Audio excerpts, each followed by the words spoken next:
Issand, ava mu huuled. Et mu suu kuulutaks sinu kiidetavust. Jumal, tõtta mind päästma. Issand, rutta mulle appi. Au olgu Isale ja Pojale ja Pühale Vaimule. Nõnda kui alguses oli, nüüdki on ja jääb, igavesest ajast igavesti. Aamen.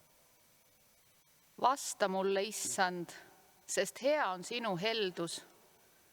Pöördu minu poole oma rohket halastust mööda ja ära peida oma palet oma sulase eest, sest ma olen kitsikuses. Kuule mind pea. Tule ligi mu hingele, lunasta tema, vabasta mind mu vaenlaste pärast. Sina tead mu teotust ja mu häbi ja mu laimu, kõik mu vastased on su ees. Teotus on murdnud mu südame, ma olen haigeks jäänud. Ma ootasin kaastunnet, kuid seda ei olnud, ja trööstijaid, kuid neid ma ei leidnud. Vaid nad andsid mulle süüa mürkrohtu ja mu janus nad jootsid mind äädikaga. Nende laud saagu püüniseks nende ees ja heaolu silmuseks. Au olgu Isale ja Pojale ja Pühale Vaimule. Nõnda kui alguses oli, nüüdki on ja jääb, igavesest ajast igavesti. Aamen. Lugemine prohvet Jesaja raamatu 49. peatükist. Ma panen sind paganaile valguseks, et mu pääste ulatuks ilma maa ääreni. Kuulge mind, saared, ja pange tähele, kauged rahvad. Issand on mind kutsunud ema ihust. Alates mu ema üsast on ta nimetanud mu nime. Ta tegi mu suu vaheda mõõga sarnaseks. Peitis mind oma käe varju alla. Ta tegi mind teravaks nooleks. Talletas mind oma nooletupes. Ja ta ütles mulle: Sina, Iisrael, oled mu sulane, kelle läbi ma ilmutan oma au. Aga mina ütlesin: Ma olen asjata vaeva näinud, kulutanud oma jõudu kasuta ja tühja. Ometi on mu õigus Issanda käes ja mu töötasu on mu Jumala juures. Ja nüüd ütleb Issand, kes mind ema ihust alates on valmistanud enesele sulaseks, et tuua Jaakob tagasi tema juurde ja koguda Iisrael tema juurde, sest ma olen Issanda silmis austatud ja mu Jumal on mu tugevus. Ta ütleb: Sellest on vähe, et sa mu sulasena taastad Jaakobi suguharud ja tood tagasi Iisraeli jäägi. Ma panen sind paganaile valguseks, et mu pääste ulatuks ilma maa ääreni. See on Jumala sõna. Tänu olgu Jumalale. Lugemine apostel Pauluse kirjast roomlastele 5. peatükist. Juba siis, kui me alles nõrgad olime, on Kristus surnud nende eest, kes tollal veel Jumala kartmatud olid. Vaevalt, et keegi läheb surma isegi õige eest, kuigi hea sõbra eest mõni ehk julgeks surra. Ent Jumal teeb nähtavaks oma armastuse meie vastu sellega, et Kristus suri meie eest, kui me olime alles patused. Seda kindlamini meid päästetakse tema kaudu viha eest nüüd, kui me tema vere läbi oleme saanud õigeks. Sest kui me juba vaenlastena saime lepituse Jumalaga tema poja surma läbi, kui palju kindlamini meid päästetakse tema elu läbi nüüd, kui me oleme juba lepitatud. Aga mitte ainult seda, vaid me ka kiitleme Jumalast meie Issanda Jeesuse Kristuse läbi, kelle kaudu me oleme nüüd saanud lepituse. See on Jumala sõna. tänu olgu Jumalale. Lugemine Püha Matteuse evangeeliumist 27. peatükist. Jeesus pandi seisma maavalitseja ette ja maavalitseja küsis temalt: "Sina oled siis juutide kuningas?" Aga Jeesus lausus: "Need on sinu sõnad." Ent ülempreestrite ja vanemate kaebuste peale tema kohta ei vastanud Jeesus midagi.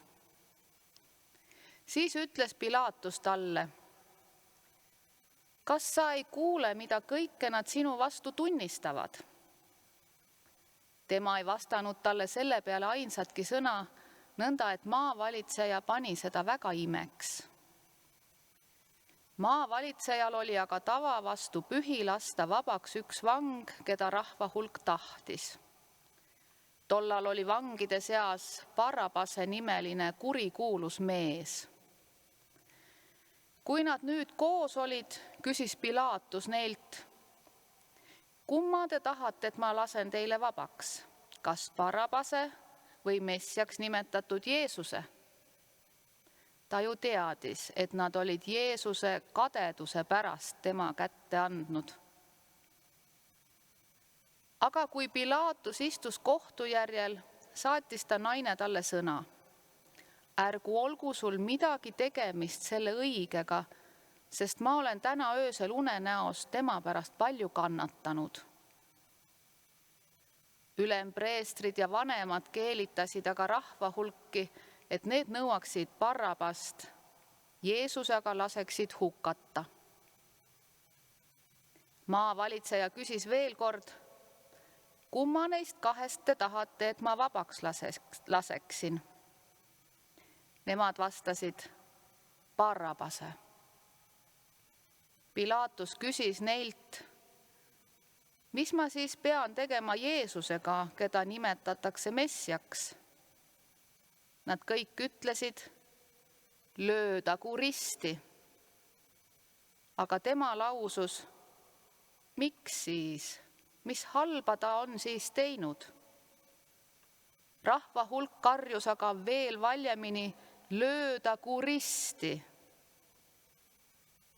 Kui siis Pilaatus nägi, et ta midagi ei võinud parata, vaid lärm läks aina suuremaks, siis ta võttis vett ja pesi rahva hulga ees oma käsi, öeldes: "Ma olen süüta selle verest, küll te näete."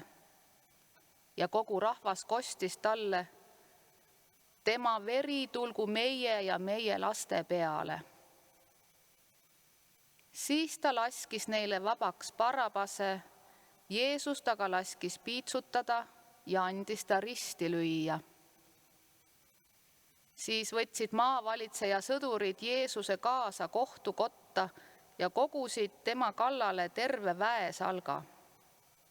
Ja nad võtsid ta riidest lahti ja panid talle selga punase mantli.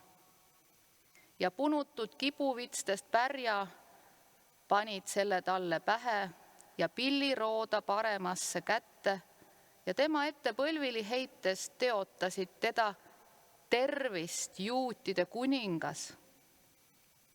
Ja nad sülitasid ta peale ja võtsid pilliroo ning lõid talle pähe. Ja kui nad olid teda küllalt teotanud, tõmbasid nad tal mantli seljast ja riietasid Jeesuse ta oma rõivastesse ja viisid ta ära ristilöömiseks. Välja minnes leidsid nad Küreene mehe nimega Siimon.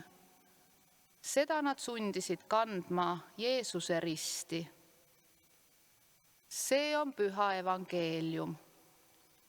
Kiitus olgu sulle, Kristus.